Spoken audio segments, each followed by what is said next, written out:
এই ভারতীয় উপমহাদেশের শ্রেষ্ঠতম একজন মুহাদ্দিস শায়েখ আব্দুল হক মুহাদ্দিসে দেহলভী রহমাতুল্লাহ আলাইহি, ওনার লেখা অনেক বই রয়েছে।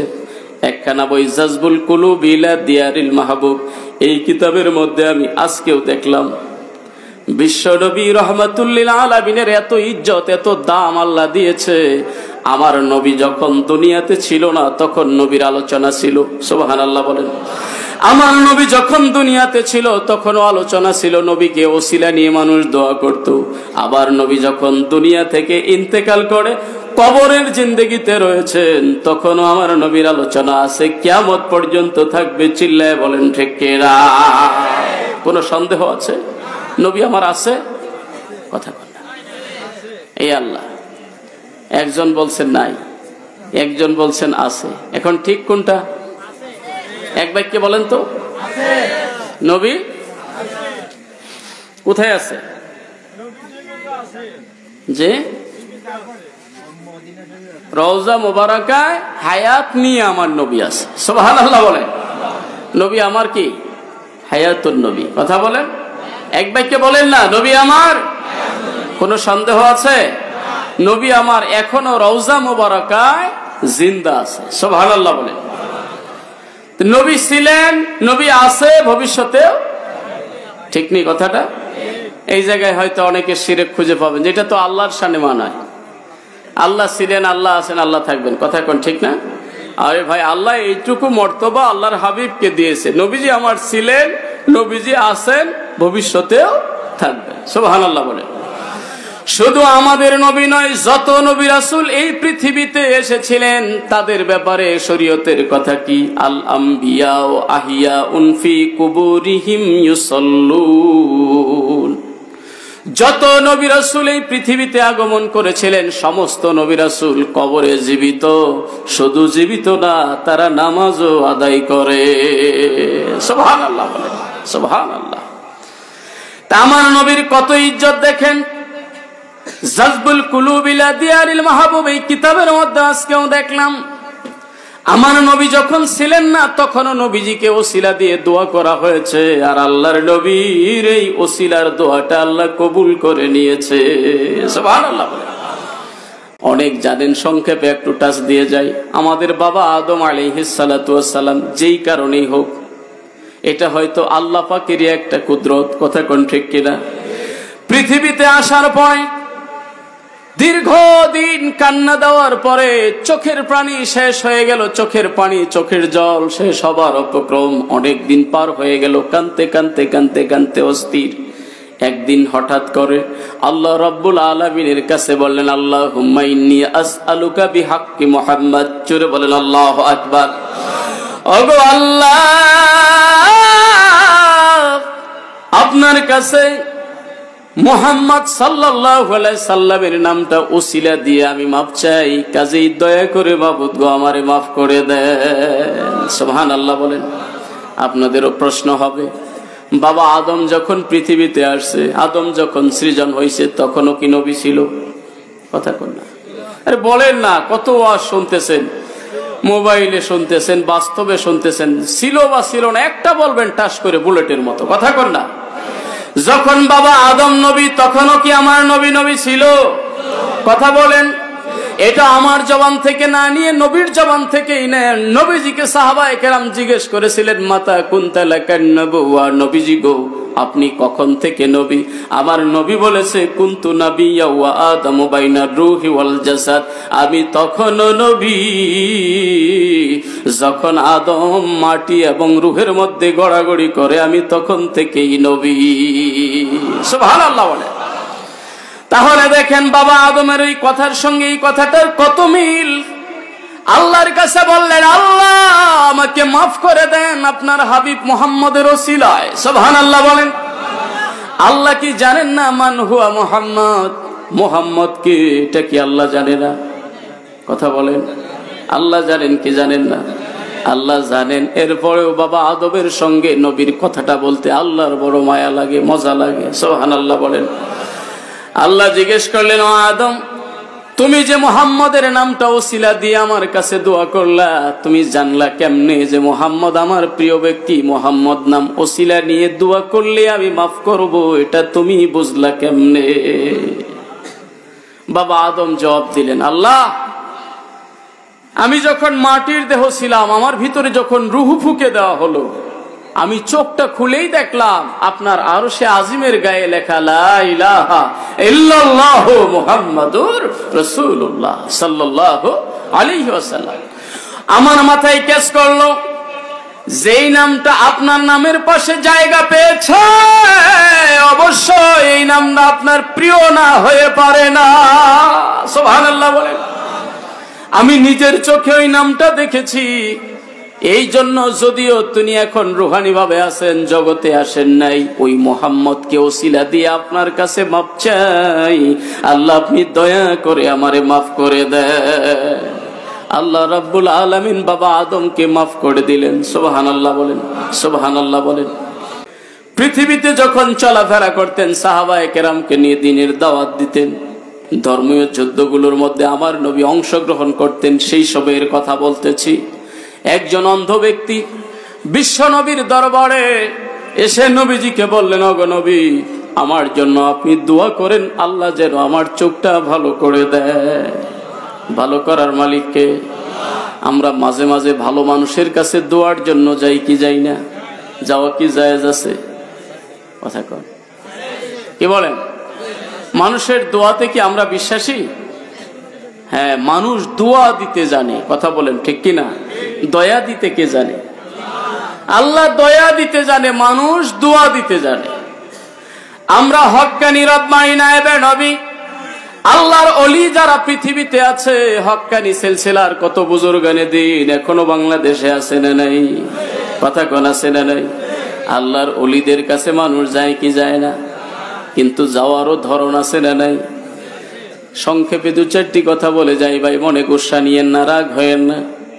কোন মানুষের কাছে, মানুষ বলছি কোন মানুষ, সেটা আল্লাহর ওলি হোক আর আল্লাহর দুশ্মন হোক, কোন মানুষের কাছে যায় এই কথা বলা জায়েজ নাই, হুজুর ওগো আল্লাহর ওলি, ও বাবা আপনি আমার জন্য এটা করে দেন,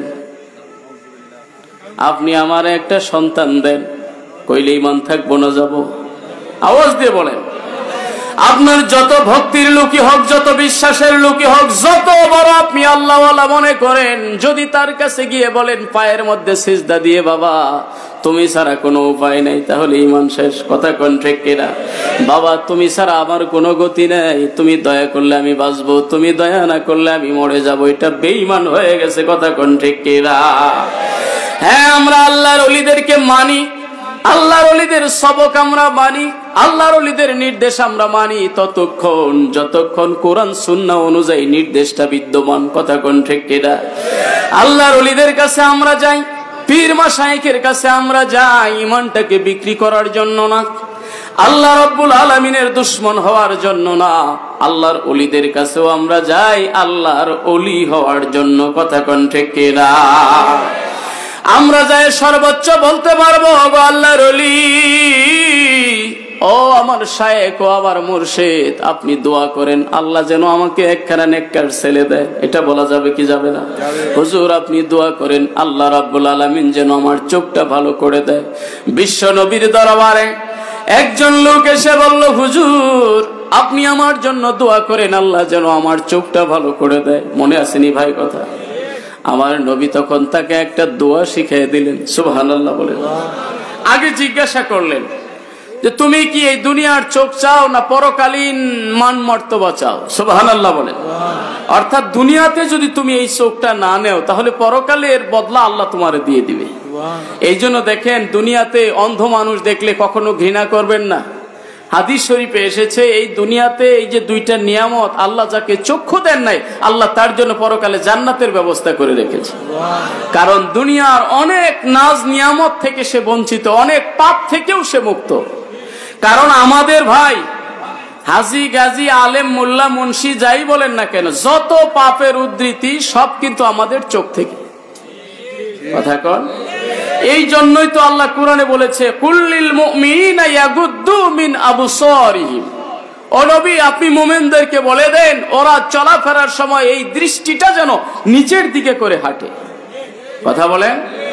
একজন অন্ধ লোক নবীজিকে বললেন, হুজুর আমার জন্য দোয়া করেন। মনে আছে তো কথাটা? হুজুর আমার জন্য দোয়া করেন। আমার নবী বললেন, তুমি কি পরকালীন শান্তি চাও না দুনিয়াতে চোখ চাও? এরপরেও লোকটা বলল, আরে পরকাল তো পরে, কথা কোন ঠিক কিনা? দুনিয়ার শান্তি চাইতেও নিষেধ নাই, কারণ আল্লাহ নিজেই আমাদেরকে শিক্ষা দিয়েছে। সুবহানাল্লাহ বলেন।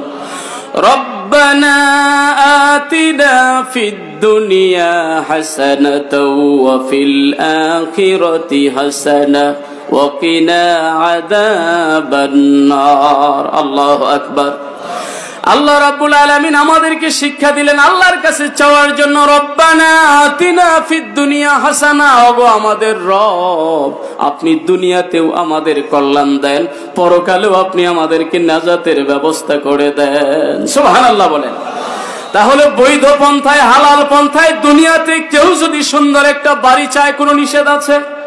বৈধ পন্থায় আল্লাহর কাছে যদি কেউ একটা গাড়ি চায়, কোনো নিষেধ নাই। কেউ যদি জমি জমা চায়, কোনো নিষেধ নাই। আপনি অট্টালিকা করেন, 26 তলা বিল্ডিং বানান, কোনো অসুবিধা নাই, কিন্তু সেই বিল্ডিংটা হতে হবে হালাল টাকায়, হারাম টাকা দিয়ে না। চিল্লায় বলেন ঠিক কিনা? তো ওই ব্যক্তি বলল, হুজুর আপনি দোয়া করেন আল্লাহ যেন আমার চোখটা ফিরাইয়া দেয়, চোখটা হলে আমি অনেক কিছু স্বাচ্ছন্দ্যে দেখতে পারবো, চলতে পারবো। তখন আমার নবী তাকে একটা দোয়া শিখাই দিলেন। সুবহানাল্লাহ বলেন। কি শিখাইছেন? একটা দোয়া শিখাইলেন। দোয়ার মর্ম কথাটা হলো, তুমি আল্লাহর কাছে আমাকে ওসিলা দিয়ে দোয়া করো। সুবহানাল্লাহ বলেন। আমাকে ওসিলা দিয়ে আল্লাহর কাছে বলো, গো আল্লাহ তোমার বন্ধু নবী মুহাম্মদকে ওসিলা দিয়ে তোমার কাছে দোয়া করি। আমার কিছু বলার দরকার নেই, তুমি আমাকে ওসিলা দিয়ে আল্লাহর কাছে দোয়া করো, দেখো কি হয়। আল্লাহ রাব্বুল আলামিনের কি মহিমা! বিশ্ব নবী লোকটাকে দোয়া শিখিয়ে দিলেন, আর নবীজিকে ওসিলা দিয়ে লোকটা দোয়া করলেন। দোয়া করার সাথে সাথে রব্বুল আলামিন তার হাবিবের ওসিলা দিয়ে দোয়া করার কারণে তার চোখে দৃষ্টি শক্তিটা আল্লাহ ফিরিয়ে দিয়েছে। সুবহানাল্লাহ। তাহলে এই গেল নবীর সমসাময়িক জীবদ্দশায় ওসিলা। কথা কোন ঠিক কিনা? আর আমার নবী পৃথিবী থেকে চলে যাওয়ার পরে, রওজা মুবারাকায় যাওয়ার পরে, কবরের জিন্দেগিতে যাওয়ার পরে, উসমান গনি রাদিয়াল্লাহু তাআলা আনহুর খেলাফতকালে একজন দরিদ্র ব্যক্তি উসমান গনির কাছেও যেতে পারেন না। উসমান গনি রাদিয়াল্লাহু তাআলা আনহু থেকে তার একটু সাহায্যের প্রয়োজন ছিল, তাকে তিনি চিনেন না। আরে সাধারণ সব মানুষের সাথে কি রাষ্ট্রপ্রধানদের উঠা বসা পরিচয় থাকে ভাই? কথা বলেন। হয়তো কাছে যাইয়াই উনি বলতে পারেন না সাহস করে, নাকি ওই পরিবেশ হয় না। অনেক দিন যাবত এই ভোগান্তিতে তিনি আছেন। সমসাময়িক আরেকজন উসমান নামে আরেকজন নবীর এক সাহাবী, তার কাছে এই লোকটা চলে গেলেন। দরিদ্র লোকটা গিয়ে বলতেছেন, ওগো উসমান ভাই, আমাদের যে এখন রাষ্ট্রপতি উসমান গনি, ওনার কাছে আমাকে একটু যাওয়ার ব্যবস্থা করে দিবেন। সুবহানাল্লাহ বলেন। কার কাছে যাবেন? উসমান। যদিও আমরা এখন যদি এটা বলি, আমাদের সময়ের সাথে কিন্তু কোনো মিল নাই। এখন একজন রাষ্ট্রনায়ক রাস্তা দিয়ে যাই, তখন আমি তো কাছে বেরতেই পারবো না, বরং বেশি বেরার চেষ্টা করলে আপনারা অ্যারেস্ট করা হবে। কথা কোন ঠিক না? যে তুমি না জানি কোন মতলব নিয়ে আসছো তাকে মারার জন্য। কথা বলেন ঠিক কিনা?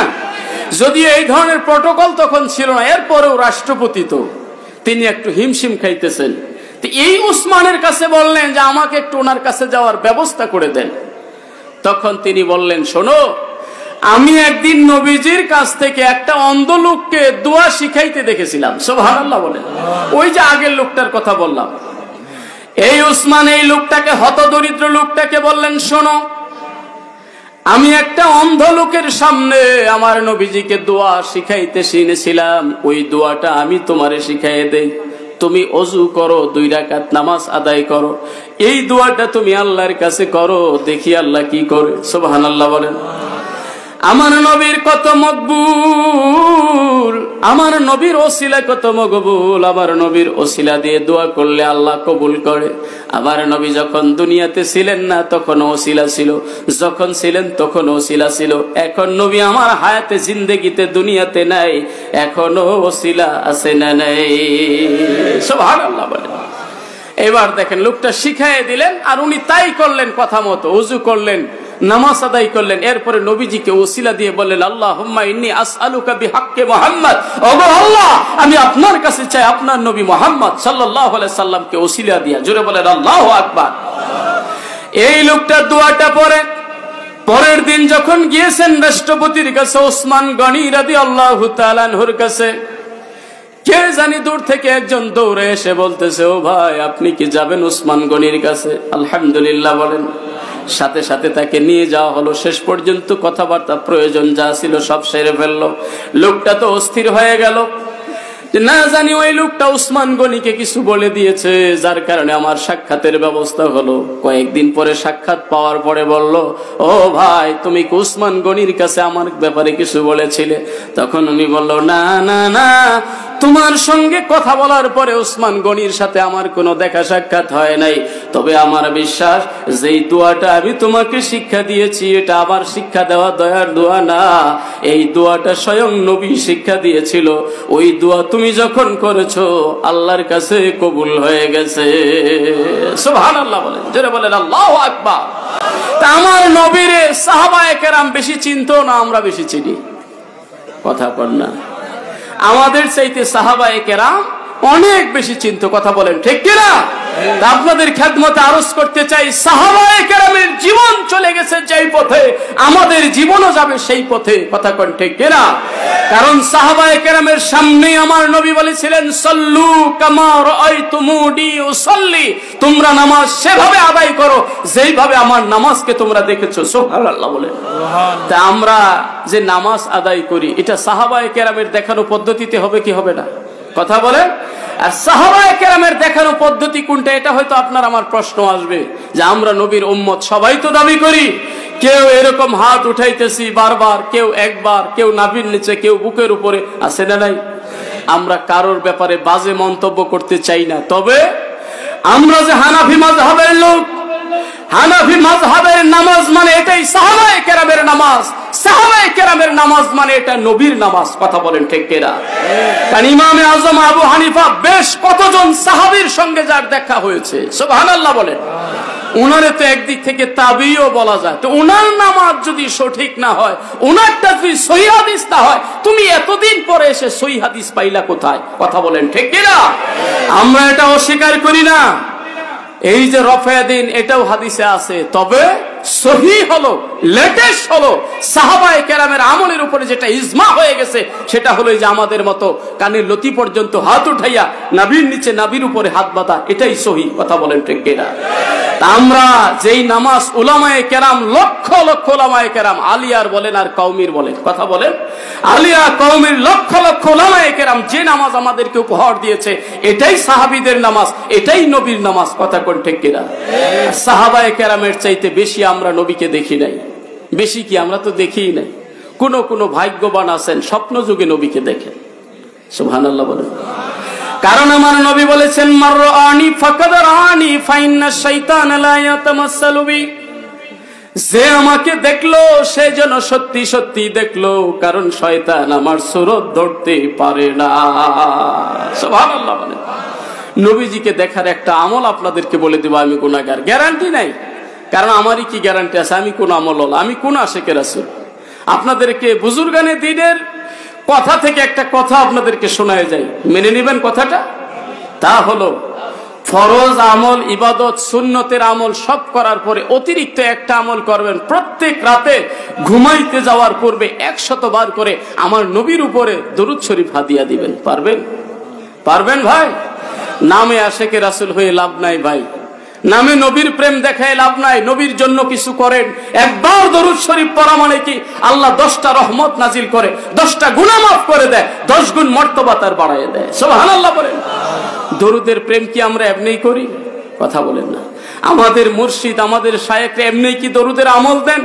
দরুদের মধ্যে অনেক মজা বেরিয়ে একটা আমল। কথা বলেন ঠিক কিনা? গোপনে গোপনে নীরবে নীরবে বসে বসেও দরুদ ছড়িয়ে পড়া যায়। কথা কোন ঠিক না? আমার নবী সাহাবায়ে কেরামের সামনে বলেছে সুবহানাল্লাহ,